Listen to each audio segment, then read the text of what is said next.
Yeah, that's normal. Some women don't experience pregnancy symptoms until the third trimester. I would honestly consider it a blessing that you're not going through the trials and tribulations that most women go through at this stage. Even though you're the first trimester, some women really suffer. So it's completely normal. I wouldn't worry about that. Okay, yeah. No, I know. It's only because I was pregnant, obviously, and my symptoms were crazier in the first trimester, crazier than now. So I just was wondering. It was a dumb question. Yeah, it's going to differ from pregnancy to pregnancy as well. Every pregnancy is going to be different. Speaking of that, that's why I called you in for the consultation today. Are you sure you want to go through with the cervical cerclage this pregnancy? I know we're about a week out from the scheduled appointment, but I wanted to make sure that you still want to do it. Of course I want to do it. My last doctors all said, I have incompetent cervix and it's best to be safe and get this done and make sure that, my water doesn't break early again. My heart's set on it. Well, because I don't deem the cervical cerclage medically necessary in your situation. After looking through your pregnancy chart and your history again, I understand why your gynecologist would diagnose you with incompetent cervix, but I've seen people who have had their water break early, okay? And they've lost a child in a pregnancy, but then the next pregnancy it's completely healthy, and they go on to deliver healthy babies. So I don't think in your case you do have incompetent cervix, and I don't think that this cerclage is necessary. Regardless of whether or not I truly have incompetent cervix, which I do because, my last doctors really explained it to me and gave me all the reasons why they diagnosed me with that, but aside from that, I just don't want to risk, okay? I don't want to be wrong about this and be cavalier and say, you know what, I'm going to see if I really do or not.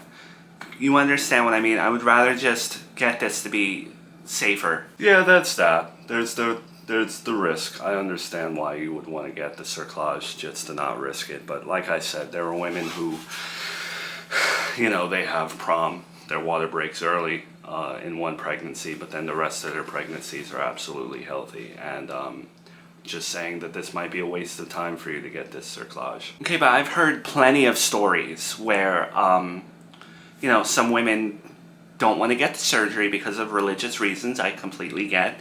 And then they have prom over and over and over again, despite being recommended you need the cervical cerclage because you have incompetent cervix. But also, there are plenty of doctors who have refused to do the cervical cerclage because they believe that the woman doesn't have an incompetent cervix, or they want more proof. And then the woman has to lose a child several times before she's allowed to get the surgery. So it's, again, I just would rather be safe. Doctors, no offense, can be wrong about this type of stuff, and I would rather walk on the side of caution. Of course, doctors can be wrong. Doctors are not foolproof. We're going off of our charts, we're going off of our medical histories that we see, and we're going to get it wrong sometimes, but in this case, you're a healthy woman, you have no other medical issues, and I just personally do not believe that you have an incompetent cervix, but again, this is up to you if you want to get this done. My heart is set on this cerclage. I've had it in my head that I'm going to be getting it in my next pregnancy. My next pregnancy is here. I'm dead set on doing it. Of course, no one wants to go through that. That's a given. I understand that completely.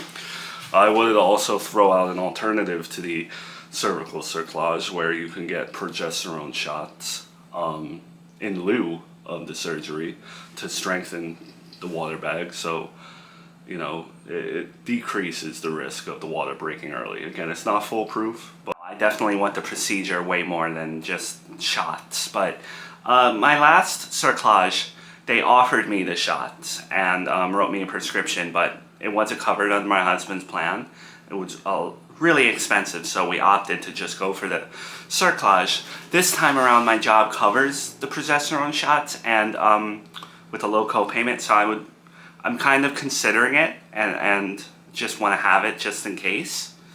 Okay, when you had your cervical cerclage last time, you had the 2 stitches. Did you use any progesterone during that time? As I just said, he couldn't afford it. We actually could afford like the oral medication, but we couldn't afford the shot. So I did not use any progesterone when I had my cerclage in that pregnancy. Okay, so honestly, if you have the cerclage, if you're gonna get the cerclage, I would not recommend getting the progesterone. I mean, of course, it's an added safety measure, but I don't think it would be necessary if, again, nothing happened with the cerclages. And I want to also point out that you went full term with your cerclages. You went 40 weeks last time, which is another reason why I don't believe that you have incompetent cervix for you to get the cerclage.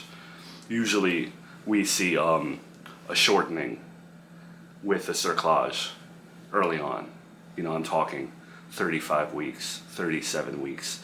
But from what your chart says, there was no shortening of the cervix at all. You had an intact cervix. Yes, it could be because of the stitch, but again, all signs point to me that you don't need this procedure. Okay, thank you for your opinion.